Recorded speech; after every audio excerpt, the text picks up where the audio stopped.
Hello friends, welcome to Pep coding.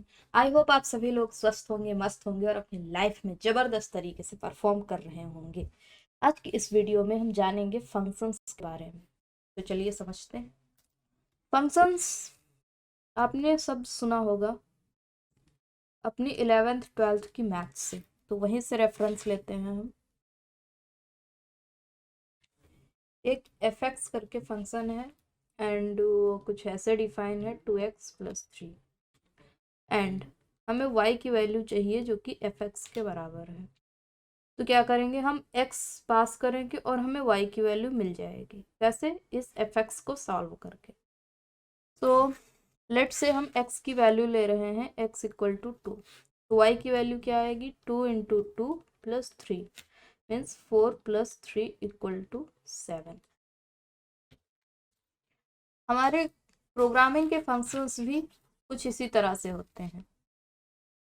Actually वो एक ऐसे ब्लॉक होते हैं कोड के जिसमें हम कुछ वेरिएबल पास करते हैं।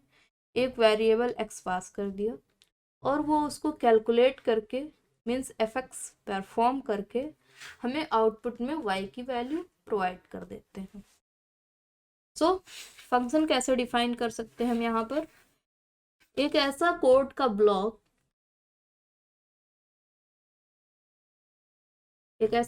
ब्लॉक, जिसमें हम अगर कोई पैरामीटर पास करते हैं या आर्ग्यूमेंट बोल सकते हैं इसे, आर्ग्यूमेंट लेता है एंड उस पर सर्टेन ऑपरेशन परफॉर्म करता है।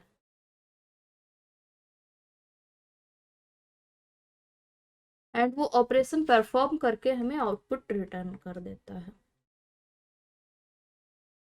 तो उस ब्लॉक ऑफ कोड को हम फंक्शन बोलते हैं। हमें रिक्वायर्ड क्यों होते हैं फंक्शन, चलिए समझते हैं। फॉर एग्जाम्पल, हमें एक नंबर का स्क्वायर कैलकुलेट करना है, तो उसके लिए कोड क्या होगा? तो सिंपल हम पाइथन में कोड कर रहे हैं। बहुत सिंपल होता है, एक नंबर लिया और उसका स्क्वायर ऑप्टेन करना है, उसको उसी नंबर से मल्टीप्लाई कर दिया और यही उस नंबर का स्क्वायर होता है। बस इतना सा पाइथन में कोड होता है, एक लाइन का। बट अगर कुछ थोड़ा सा ये बड़ा होता, जैसे इसको परफॉर्म करना है एंड फिर इसमें जो है एन को ऐड भी कर देना है, तो कैसे बनेगा? तो पहले तो स्क्वायर बनाएंगे, n × n करेंगे अगर हमें n नंबर दिया गया है। फिर क्या करेंगे, एक दूसरा वेरिएबल बनाएंगे, स्क्वायर को में इसको ऐसे ऐड कर देंगे, तो ये हमारा नंबर होगा। और फिर ये जो होगा ये हमारा फाइनल आंसर होगा। तो ठीक है, अगर दो ही लाइन लिखनी है तो हम आराम से लिख सकते हैं।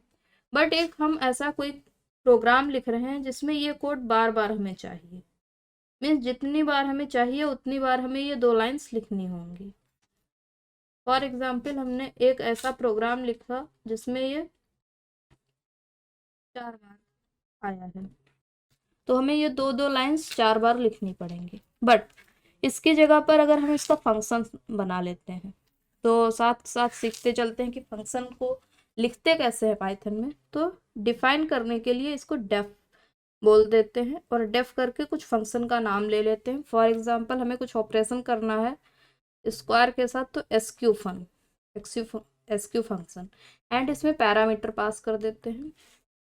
एक्चुअली हमें यहाँ टाइप नहीं डिफाइन करना पड़ता है पाइथन में, ये खुद अपने अकॉर्डिंग या जो वैल्यू इसमें पास की जाती है उसके अकॉर्डिंग वो वेरिएबल का टाइप डिफाइन कर देता है। सो अगर आप C++ या जावा के बैकग्राउंड से आए हैं तो आपके लिए थोड़ा सा न्यू थिंग होगा। ओके, एंड फिर इसके अंदर ये कोड करते हैं, SQ = n×n and answer = SQ+n and return answer. ये हम अलग लिख लेंगे और फिर हमारे मेन प्रोग्राम में जहाँ जहाँ पर भी इसकी रिक्वायरमेंट होगी वहाँ वहाँ पर हम बस इसको कॉल कर लेंगे। फॉर एग्जाम्पल, यहाँ पर हमें 5 पर यह ऑपरेशन करना था, यहाँ 4 पर, यहाँ 15 पर एंड यहाँ 2 पर। तो सिंपल हम यहाँ लिख देंगे SQ fun 5 sqfun 4, sqfun 15 and sqfun 2। तो इस तरह से फंक्शन हमें हेल्प करते हैं हमारे प्रोग्राम को अच्छे से ऑर्गेनाइज करने में एंड उनको हैंडल करने में। एंड कुछ टर्मिनोलॉजी देख लेते हैं। ये जो हमने लिखा, ये फंक्शन का नेम है एंड ये इसका पैरामीटर है जो हमने पास किया। एंड ये जो ब्लू पोर्शन है ये इसकी बॉडी है जिसको हम बोलते हैं function definition. Function definition. And यहाँ पर जो हमने इसको कॉल किया है तो इसको सिंपली बोलते हैं फंक्शन कॉल। फंक्शन। अब फंक्शन के टाइप्स देख लेते हैं। Types of function. तो बेसिकली वो कब डिफाइन किए गए या उसको किसने डिफाइन किया, इसके बेस पर टू टाइप्स के होते हैं, user defined and standard library function.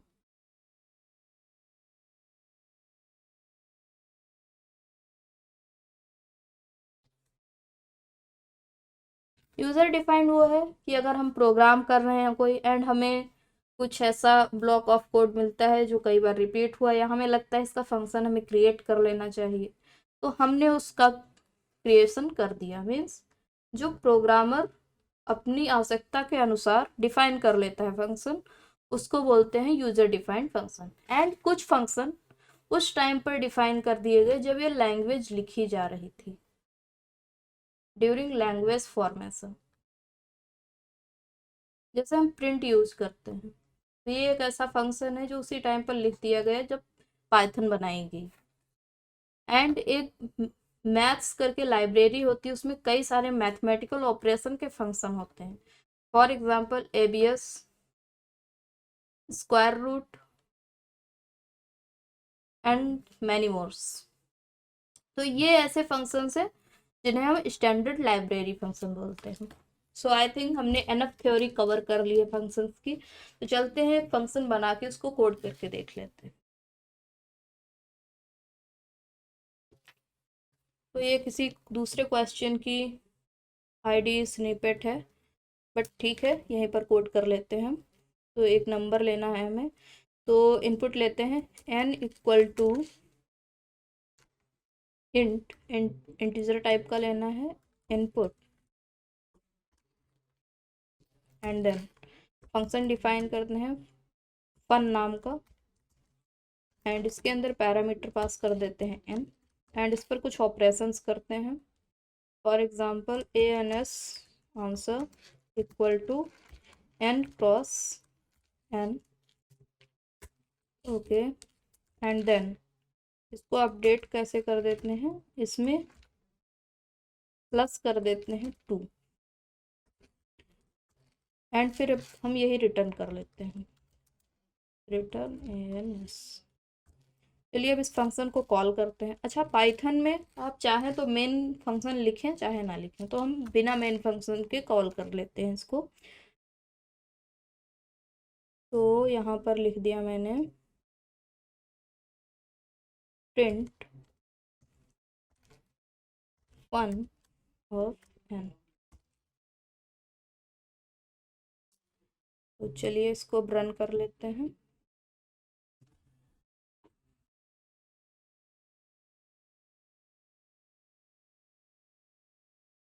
इसको रन किया मैंने, इनपुट 4 दिया हुआ था पहले से, तो आउटपुट क्या आ गया, आउटपुट आ रहा है हमारे पास 18। तो आई थिंक 18 आउटपुट सही होना चाहिए। क्यों? क्योंकि 4 दिया तो 4 into 4 16 and plus 2 18।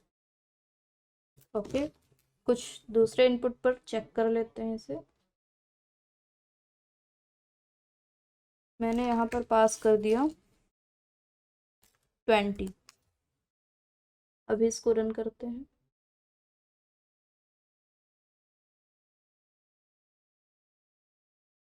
Okay, output देखते हैं इसका। 402 मीन्स मैनुअली कैलकुलेट करके देखते हैं। 20 into 20 400 and plus 2, so it will be 402। Okay, so I hope आप लोगों ने ये वीडियो एंजॉय की होगी। अगर हाँ तो यार प्लीज़ हिट कर दो लाइक बटन, हमारे चैनल को सब्सक्राइब कर लो, क्योंकि ऐसी ही एजुकेशनल वीडियोस आगे भी आने वाली हैं। एंड प्लीज़ जाते हुए बेल आइकॉन भी हिट कर देना, ताकि अगली वीडियो जब आए तो आपको नोटिफिकेशन मिल जाए। एंड अपने फ्रेंड्स में भी शेयर करो। Okay, take care, bye bye, happy coding.